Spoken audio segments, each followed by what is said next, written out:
मित्रहो, नमस्कार. मी सतीश नाडगवडा आपल्या आम्ही शिक्षकेतर या यूट्यूब चॅनलवर आपल्या सगळ्यांचं मनपूर्वक स्वागत करीत आहे. मित्रहो, आपला विषय आहे 60,000 शिक्षक आणि शिक्षकेतर यांच्या सेवा म्हणजे नोकऱ्या धोक्यात आलेल्या आहेत.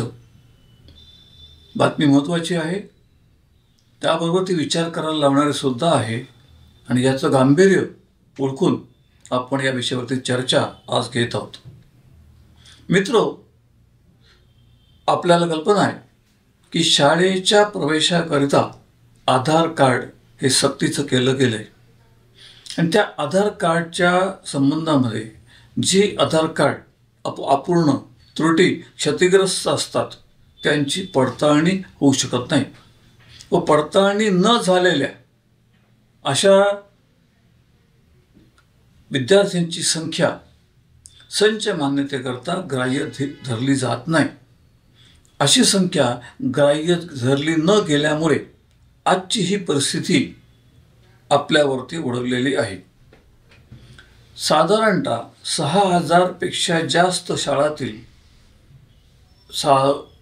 विद्यार्थी या संबंधामध्ये आधार कार्डची पूर्तता करू शकलेले नाहीत. त्यामुळे साधारणतः 49,000 शिक्षक अतिरिक्त ठरण्याचा धोका आहे. आता शिक्षक अतिरिक्त ठरताना राज्य शासनाच्या, जिल्हा परिषदच्या आणि नगरपालिकांच्या शाळांतील शिक्षकांचाही समावेश होतो. परंतु जास्त करून काटेकोरपणा जो बघितला जातो तो खाजगी अनुदानित शाळेतील शिक्षकांच्या संख्येबाबत आणि हाच धोका खाजगी अनुदानित शाळांतील शिक्षकांच्या संख्येला मोठ्या प्रमाणात बसणार आहे.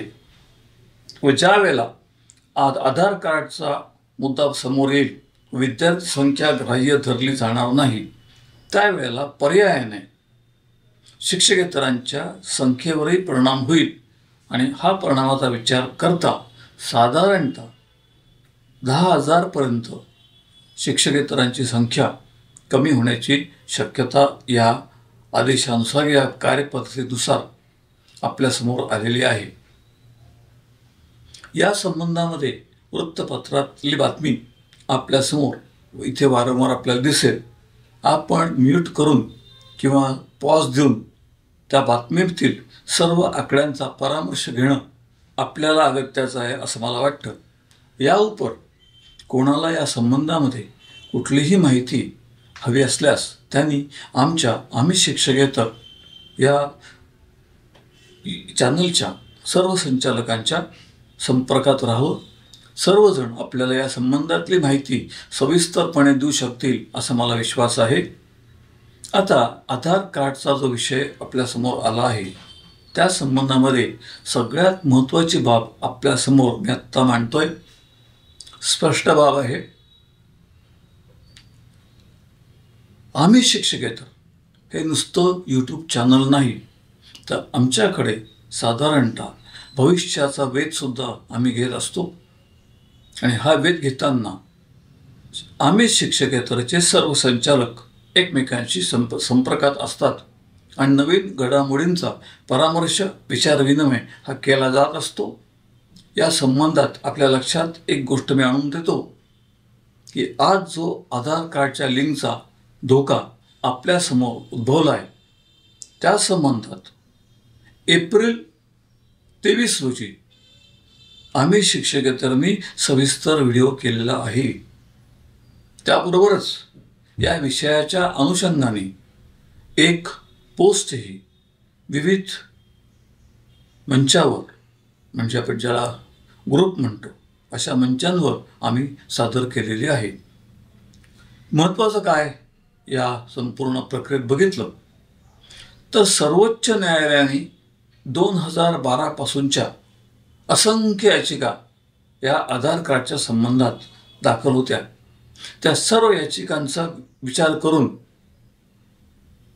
जो निकाल दिला तो 1146 पानांचा निकाल आहे. या निकालात आधार कार्डच्या सर्व दाव्यांचा जसा उल्लेख आहे तसं त्या दाव्यातल्या त्या याचिकेच्या संदर्भातील वकिलांनी जे मुद्दे मांडले ते नमूद करण्यात आले असून संपूर्ण मुद्द्यांचा परामर्श घेतला गेलेला आहे आणि न्यायमूर्तींच्या खंडपीठाने याबाबत निर्णय घेताना आपल्या संबंधात विचार करायचा झाला तर शालेय प्रवेशाकरिता आणि कुठल्याही पडताळणीकरिता आधार कार्ड आधारभूत मानू नये. आधार कार्ड हा फक्त ओळखीचा पुरावा असू शकतो असा निर्णय सर्वोच्च न्यायालयाने दिलेला आहे. 23 एप्रिल 23 तेव्हाही आपण व्हिडिओमध्ये हेच सांगितलं होतं की जर आधार कार्डच्या संबंधाचा किंवा आधार कार्डचा विषय घेऊन विद्यार्थी संख्या अमान्य होत असल्यास संबंधित शाळा, संस्थाचालक, शिक्षक आणि शिक्षकेतर यांनी उच्च न्यायालयाचे दरवाजे वाजवणं आणि सर्वोच्च न्यायालयाच्या निर्णयाचा अवमान केला गेला आहे अशी एक अवमान याचिका उच्च न्यायालयात दाखल करणं ही अगत्याची बाब ठरली होती, आजही ठरणार आहे. आता किती लोक पुढे येणार आणि किती लोक या संबंधात भाग घेणार हा त्यांचा प्रश्न आहे. कारण रस्त्यावरची भांडणं, लढाई जे लोक लढाचं म्हणतात अशा लढायांनी अशा विषयात आज या 2 वर्षात काही झालेलं नाही.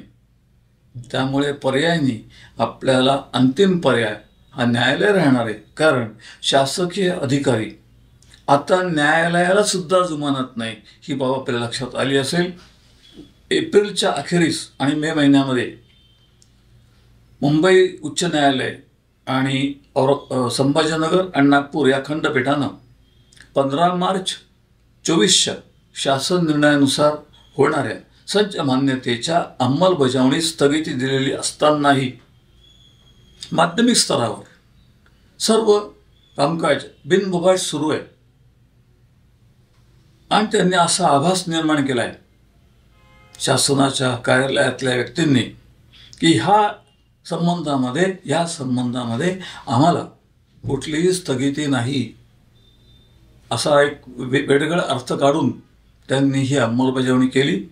आणि गरीब बिचारे कुणी हाका या तत्वाने आम्ही सर्वजण निमूटपणे या जाचाखाली, या बेकायदेशीर कामाखाली दबून ते काम किंवा ते कामकाज स्वीकारलंय आणि त्याची आम्ही अंमलबजावणी करतोय. कारण विरोध कोणालाच करायचा नाहीये.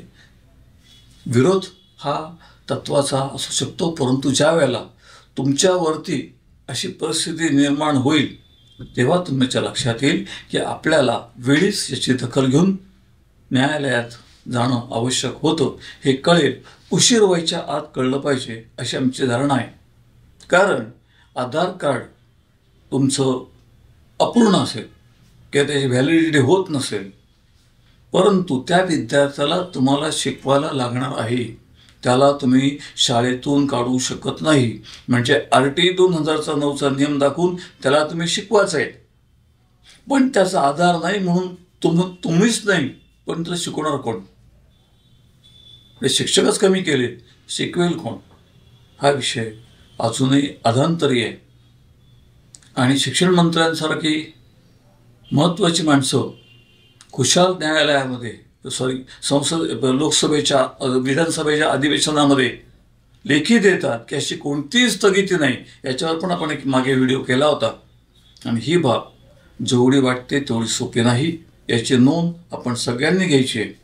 आणि आपल्याला आवश्यक असल्यास सर्वोच्च न्यायालयाच्या किंवा माझ्या यापूर्वीच्या व्हिडिओची लिंक या खाली आम्ही देत आहोत. आवश्यक वाटल्यास संपर्क साधा. आम्ही आपल्या सेवेत आहोत. कारण आम्ही शिक्षकेतर. अभय सातपुते, कुपवाड, सांगली. अजय अरदवाड, लातूर. अमोल सोनवणे, नाशिक. अमोल ठाकरे, आयकर सल्लागार आणि वकील, अमरावती. किशोर ठाकूर, नाशिक. रवींद्र गिरी, धामणगाव रेल्वे, अमरावती. परशुरामजी डवरी, कराड, सातारा. सुनील पांडे, संभाजीनगर. आणि ॲडव्होकेट विजय देशपांडे, नागपूर उच्च न्यायालय.